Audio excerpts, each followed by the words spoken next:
কি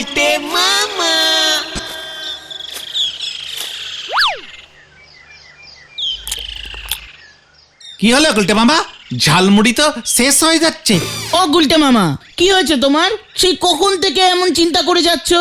আমাদের ঝালমুড়ি শেষ হয়ে গেল, তোমারটা পাঁচু সাবারও করে দিল, তাও তুমি কিচ্ছু বলছো না।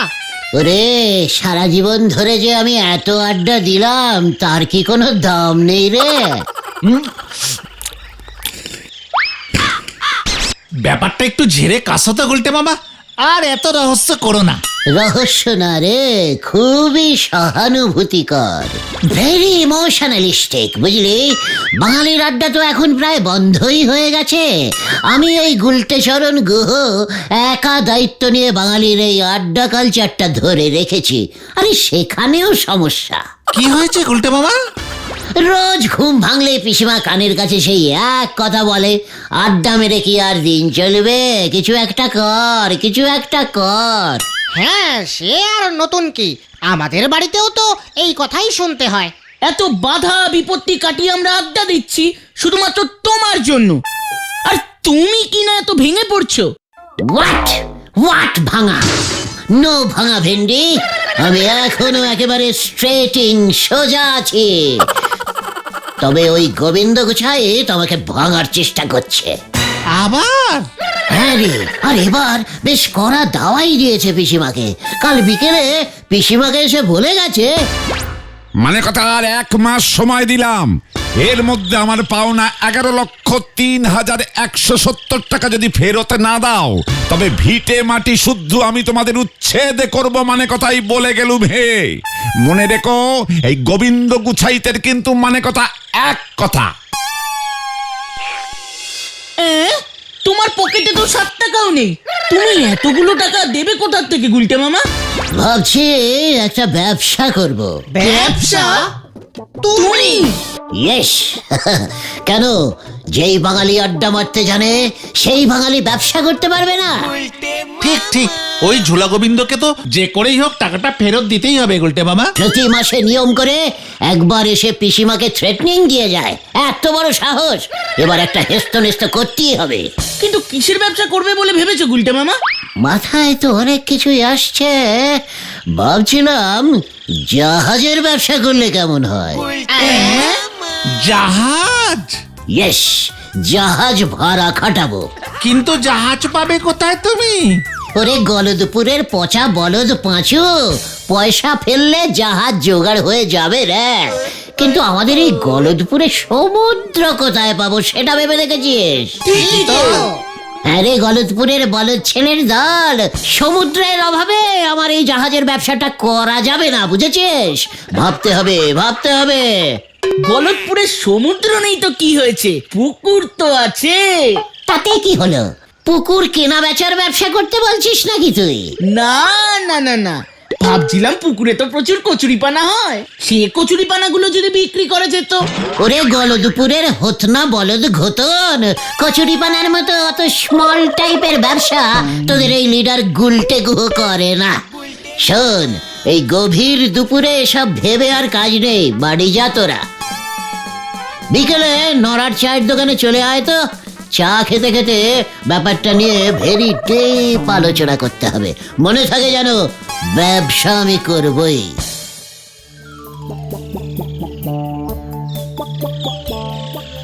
নরা, ওরে নরা নরা নরা!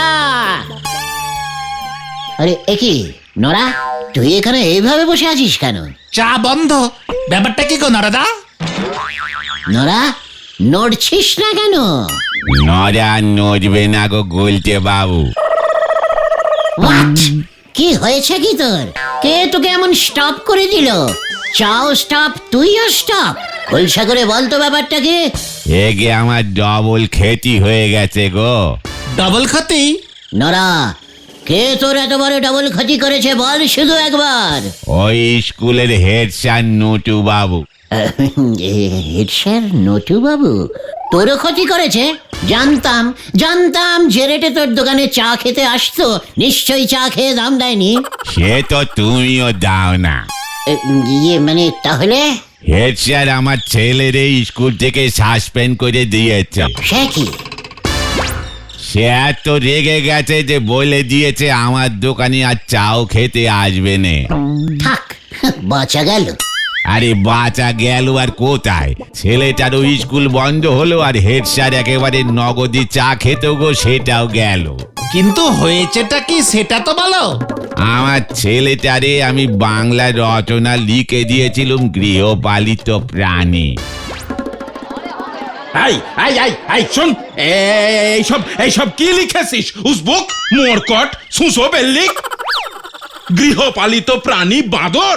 হ্যাঁ স্যার, বাবা বলল সবাই গরু ছাগল মোষ লিখবে, তুই বাঁদর লেখ, তাহলে স্যার তোকে বেশি নাম্বার দেবে। এই তুই নড়ার ছেলে না? হ্যাঁ, নড়া তোকে এই সব লিখতে বলেছে? বাঁদর গৃহপালিত জন্তু? কেন স্যার, অনেকেই তো বাড়িতে বাঁদর পোষে। হ্যাঁ, তা তো অবশ্যই, তোকে দেখেই সেটা বোঝা যাচ্ছে। ঠিকই ধরেছেন স্যার, মানুষ তো আগে বাঁদরই ছিল। আপনিও স্যার মনে হয় বাঁদরই ছিলেন, বাবা তো তাই বলেছে। নড়া! ইস, তুই একবার আমাকে বলতে পারলি না? তোমাজি বললে কি হতো? আমি একটা অন্য গৃহপালিত জন্তু নিয়ে রচনা লিখে দিতাম, দেখতে হেড স্যার কেমন খুশি হয়ে তোর চায়ের ডবল দাম দিত। ও বলছে বাবু আমারই বাঁচান, রচনাটা বলেন দিনই, ছেলেরে দিয়ে লিখে হেড স্যারের কাছে পাইতে দিই, তাতে যদি হেড স্যারের রাগ কমে। তুমি রচনা বলবে এখন? গৃহপালিত প্রাণী? কি প্রাণী দিয়ে রচনা বলবে তুমি? মানে গৃহপালিত আনকমন প্রাণী, যেমন হচ্ছে গিয়ে তোর হাতি। ইয়েস, হাতি। ওরে বাবা, সে তো অনেক বড় ব্যাপার গো। হাতি গৃহপালিত জন্তু? হাতিকে গৃহে পালন করা যায় গুলটে মামা? আলাবাত যায়, একটু ভালো করে বুঝিয়ে বললেই হাতি বুঝে যায়। সুরের উপর রোজ দুবার নিয়ম করে হাত বুলিয়ে দিলেই দেখবে হাতি কেমন সুরসুর করে সুর গুটিয়ে পোষ মেরে একেবারে গৃহের কোনায় গিয়ে ঘপটি মেরে পালিত হয়। ও যে বাপজি বাপ, এটা তো ভেবে দেখিনি গো, কিন্তু হাতি তো বনে থাকে বলি শুনেছি। ওরে নরারে, গরু মোষ ছাগলও বনে থাকে, যখন বনে থাকবে তখন বন্য, আর ঘরে এনে পোষ মানালেই হয়ে যাবে অন্য। এ মানে গৃহপালিত। ঠিক বলেছ তো। বাঁদর কেউ লেখে? হেড স্যার বাঁদরের নাম শুনলেই খেপে যায়, সারাদিন এত বাঁদরের মধ্যে থাকে তো। এই খেয়েছে, এটা তো ভেবে দেখিনি। এবার হাতি নিয়ে লিখবে তোর ছেলে। হাতি হইল একটি খুবই বৃহৎ এবং শান্ত প্রকৃতির গৃহপালিত জন্তু। অন্য কোনো গৃহপালিত জন্তুর সুর নাই, ইহার আছে। ওই সুর দিয়া মাঝে মাঝে পোষা হাতি মালিকেরও পিঠ চুলকাইয়া দেয়। এছাড়া হাতি ঘাস খায় না, তাই রোজ রোজ মাঠে চড়াইবার কোনো ঝামেলাই নাই। কেবলমাত্র কলা গাছ খায়, যাহা আমাদের এই গলতপুরে সস্তায় প্রচুর পাওয়া যায়। হাতি জোরে দৌড়াইতে পারে না, তাই পালাইয়া যাইবার ভয় কম। হাতি বেশি খাইলেও খুবই অল্প, মানে অল্প পাটি করে। গরুর মতো যখন তখন যেখানে সেখানে করে না। এইখানেই শেষ নয়, দরকার হইলে ওই হাতির পিঠে চড়িয়া এদিক সেদিক যাওয়াও যায় এবং হাতিটিকে ভাড়াও খাটানো যায়। চালিয়ে যাও গুলটে মামা, চালিয়ে যাও। এছাড়া হাতিটি যদি মরিয়াও যায়, তাহা বিক্রি করিলে লাখ টাকা পাওয়া যায়। জয় গুলটে মামার জয়। ওরে বাপজি বাপ, এই গৃহপালিত হাতি দিয়ে তো তাহলে ব্যবসাও করা যায় গুলটে বাবু। আমি হাতির পিঠে ঘুরি ঘুরি রানিং চা বিক্রি করবো, দরকার হলে হেড স্যার স্কুলে পৌঁছে দেবো কোন। ওই ব্যবসাটা এবার আমি করবো রে নরা। পেয়ে গেছি আমি।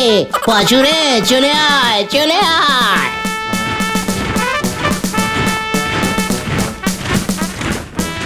ওরে বাপরি বাপ, হাতি দেশে অত নচনা দেখা যায় সেটা তো ভেবে দেখিনি, কিন্তু গুলটে বাবু হাতির ব্যবসা করবে বলছে।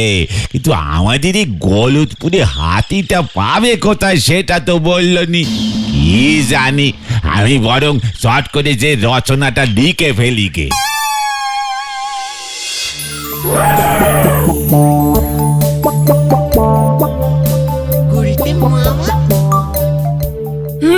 ট্রেনটা মিস হয়ে যাবে মনে হয়। আজকে এখনো আসছে না কেন? এত দেরি তো হয় না। যা দুলকি চালে চলে। Station station station station station 5 টাকা, স্টেশন 5 টাকা, স্টেশন 5 টাকা, স্টেশন 5 টাকা, স্টেশন 5 টাকা, স্টেশন 5 টাকা, পোস্ট অফিস 3 টাকা, পোস্ট অফিস 3 টাকা। আরে আরে আরে দাঁড়ান দাঁড়ান দাঁড়ান, আমি পোস্ট অফিসে যাব। থামুন থামুন। বসার জায়গা নেই, ঝুলে যেতে হবে। ও তাই যাব তাই যাব। 3 টাকা 3 টাকা 3 টিকিট টিকিট টিকিট।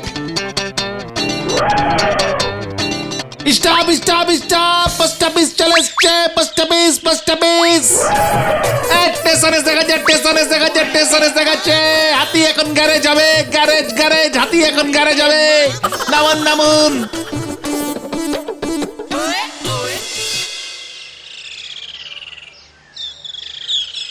আজ কত হলো রে?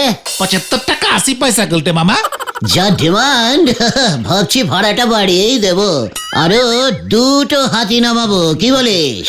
হ্যাঁ গুলটে মামা, পেট্রোল ডিজেল কিছুই লাগছে না, ফুল প্রফিট। মধুদার কলা বাগান থেকে গোটা 10 কলা গাছ কেটে আনিস তো ঘটনা। ঠিক আছে গুলটা মামা। ও গুলটে মামা, গুলটা মামা, গুলটে মামা।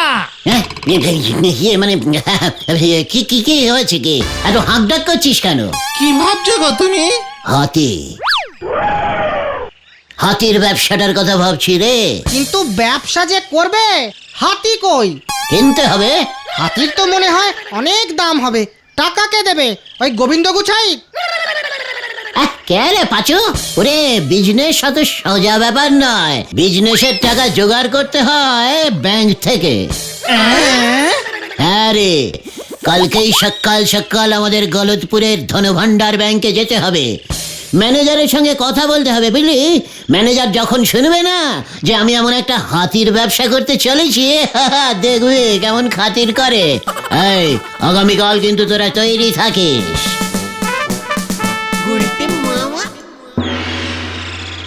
কি কিসের ব্যবসা?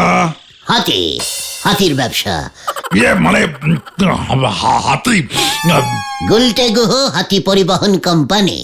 লোকজন মালপত্র সব ইধার সে উধার করবো, বুঝলেন? হাতিতে উঠলেই 10, মালপত্র শুদ্ধ উঠলেই 25। তার জন্য আমাকে কি করতে হবে? টাকা দিতে হবে। ধর, 1,10,000 দিলেই চলবে। প্রথমে একটা হাতি দিয়ে স্টার্ট করব, তারপর ব্যবসা জমলে হাতিও বাড়বে। তার মানে আপনি বলছেন ব্যাংক থেকে 10 লক্ষ টাকা ধার নিয়ে আপনি হাতি কিনবেন?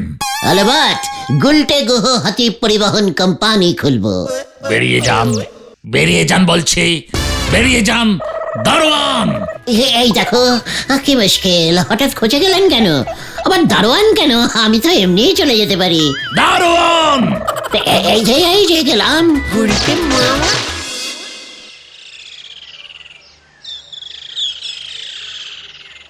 গুলটে মামা, ব্যাংক টাকা ধার দিল না? তোর সামান্য 10 লাখ টাকাই নাকি ওদের কাছে নেই। তাহলে তোমার ব্যবসা করাটা বোধহয় হলো না গো গুলটে মামা। মুখ শান্তিং কর ভেন্ডে। বড় বড় ব্যবসায়ীরা এমন অনেক ছোট ছোট কষ্ট সহ্য করে। একদিন দেখবে এই গলতপুরের ধনভান্ডার ব্যাংকে আমার 10টা হাতি ভাড়া খাটবে। সবটাই তো বুঝলাম, এখন তুমি হাতি পাবে কোথায়? চিড়িয়াখানায়। আরে গলতপুরের বলদ ছেলের দল, আমার মাথা হলো পাকা বিজনেসম্যানের মাথা রে। আমার চিন্তা করা হয়ে গেছে। চিড়িয়াখানায় হাতিগুলো কোনো কম্ম করে না, সারাক্ষণ দাঁড়িয়ে থাকে আর ন্যাজ নাড়ে। এবার ওদের কাজে লাগাতে হবে, বুঝলি? চল শহরের চিড়িয়াখানায় যাই, ফলো মে। হয়ে গেল, জানি না কি আছে কপালে।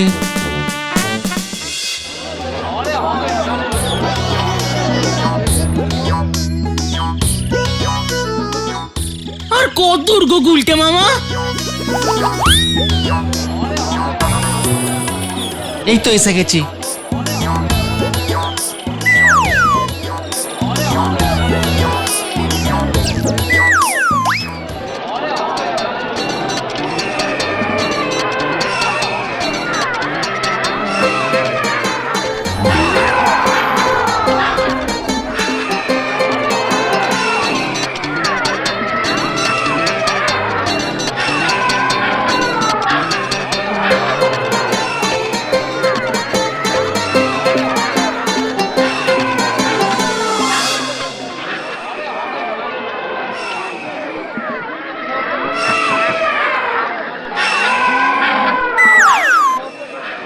এখানে দেখছি দুটো হাতি আছে, ভালোই হলো। এখানে একটা থাকবে আর আমার কাছে একটা। তুমি কার সঙ্গে কথা বলবে এই হাতির ব্যাপারে? হাতির মালিকের সঙ্গে, ইয়ে মানে চিড়িয়াখানার হেডের সঙ্গে। চল দেখি, অফিসটা এবার খুঁজে বার করতে হবে। এই হাতিগুলো কি তোমার কাছে বিক্রি করবে গুলটে মামা? দামই বা কত হবে কে জানে। ওরে গলদপুরের বলদ পাঁচু, চিড়িয়াখানার হাতি বিক্রি হয় না রে। ভাবছি হাতি আমি ভাড়া নেব। সারাদিন এক জায়গায় দাঁড়িয়ে থাকে, হাঁটাহাঁটি করলে শরীরটাও ভালো থাকবে।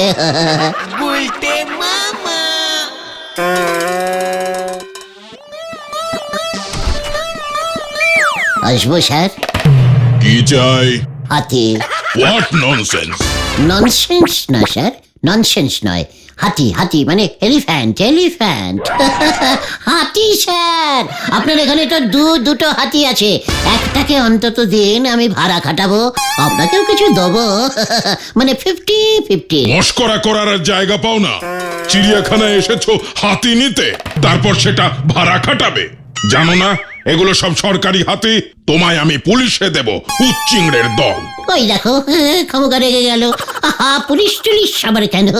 আপনার চিড়িয়াখানাটা কি সুন্দর, আপনার হাতিগুলো কি সুন্দর স্যার, কি শান্ত, সারাক্ষণ দাঁড়িয়ে থাকে আর ন্যাজ নাড়ে। তাই ভাবছিলাম একটা হাতিকে যদি রোজ গলদপুরে নিয়ে যেতে পারতাম। সবাই তো এত দূর এসে হাতি দেখতে পারে না। নড়ার চায়ের দোকান টু স্টেশন, রোজ 5 টিপ মারত, লোকজন টিকিট কেটে হাতি চড়তো। আপনারও মানে আমারও হতো স্যার। Get out! এই গেট কোথায়? এই চল।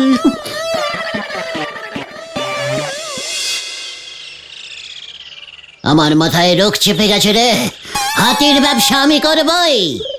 সবই তো বুঝলাম, কিন্তু হাতি কোথায় পাবে তুমি? তোরা বলবি। হাতি কিনবার টাকাও ব্যাংক দিল না, চিড়িয়াখানা থেকেও হাতি এনে ভাড়া খাটাতে পারলে না। ব্যাংক যদি টাকা দিত, তুমি হাতি কিনতে কেমন করে? হাতি বিক্রি কে করে সেটাও তো জানি না। বাবা বলেছে ওইসব বন্য প্রাণী বিক্রি এখন বন্ধ, ওদের নিয়ে ব্যবসা করাও অপরাধ। তোর বাবা এত কেস হারে কেন জানিস? কেন? আইনের ফাঁক বার করতে পারে না বলে। মানে? ওরে, আমরা তো হাতি নিয়ে ব্যবসা করব না। তাহলে? সমাজ সেবা, সমাজ সেবা, বুঝলি? তাছাড়া লোকজনের বোঝা উচিত হাতি শুধু বনেই থাকে না, হাতি হইল একটি ভালো গৃহপালিত প্রাণী। আইডিয়া! হাতি তো জঙ্গলেও খুঁজলে পাওয়া যায় গুলটে মামা। সেটা কি আমি ভাবিনি ভেবেছিস? কিন্তু কোন জঙ্গলে হাতি পাওয়া যায় সেটা কি জানিস? আমাদের তেলাকচুর জঙ্গলে হাতি পাওয়া যায় বলে শুনেছি। কিছুদিন আগে খবরের কাগজে ছবিও নাকি বেরিয়েছিল। তেলাকুচুর জঙ্গল? সে তো ওই একটু দূরেই নদীর ওপারেই। দেখেছিস, নদীর ওপারেই হাতি থাকতে আমরা এদিক ওদিক ঘুরে মরছি। জঙ্গল থেকে তুমি এখন হাতি ধরতে যাবে গুলটে মামা? ধরতে কি রে, হাতি ধরা তো অন্যায়। আমি শুধু একটা হাতিকে ট্রেনিং দিয়ে রাখবো, সকালে নৌকা পেরিয়ে হাতিটা এপারে চলে আসবে, বুঝলি? সারাদিন আমাদের সঙ্গে থাকবে, রাতে আবার ঘরের হাতি ঘরে মানে জঙ্গলে ফিরে যাবে। জয় গুরু! এতটা ট্রেনিং তুমি হাতিটাকে দিতে পারবে গুলটে মামা? ওরে গলদপুরের বেকার বলদের দল, আমার পিসিমার শ্বশুর গগনচরণ মশাইয়ের এক সময় হাতি ছিল, তোরা ভুলে যাস না। আর কুস্তি লড়ে সেই হাতি আমি জিতেছিলাম। ওই হাতিকে চান করানো থেকে খাওয়ানো সবই তো আমি করতাম রে। ঠিক। তাহলে কাল সকালেই বেরিয়ে পড়বো তেলাকুচুর জঙ্গলে, ঠিক আছে?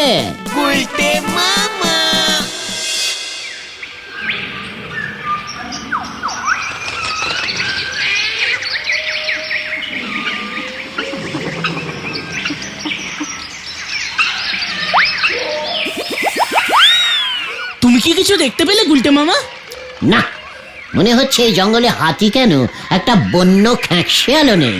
মোটেও না, বাবাও বলেছে এই জঙ্গলে হাতি আছে। দেখো গুলটে মামা কি এনেছি। বন্য কলা দে, হাতি যখন পেলাম না তখন কলাই খাই।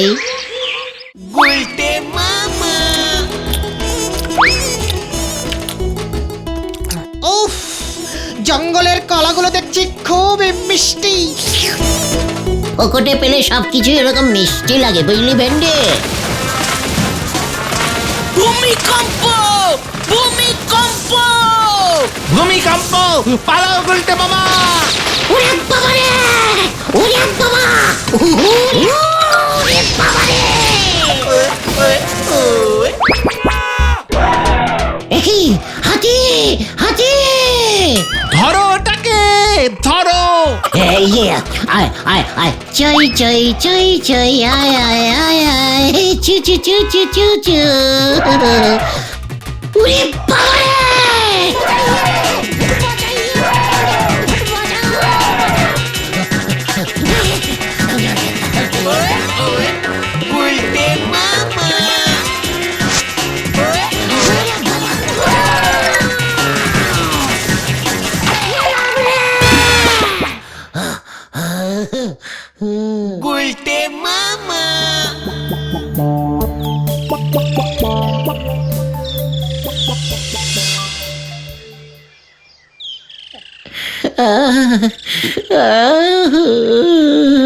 আমি আর হাতির ব্যবসা করব না রে ভাইটুগন। হাতি মোটেই গৃহপালিত জন্তু নয়। ওরে বাবা! তাহলে এখন কি হবে? নরাদার ছেলেকে যে তুমি হাতি দিয়ে রচনা লিখে দিলে, হেড স্যার যে তোমার উপরে এবার ডবল খরচে যাবে। ওই রচনাটার হাতি কেটে নরাকে হাতিনি লিখতে বল। হাতিনি? সেটা আবার কি? মেয়ে হাতি। মেয়ে হাতির রাগ কম হয় তো, একটু বোঝালেই হাতিনি পোষ মেনে যায় রে ভাইটু। জয় গুলটে মামার জয়।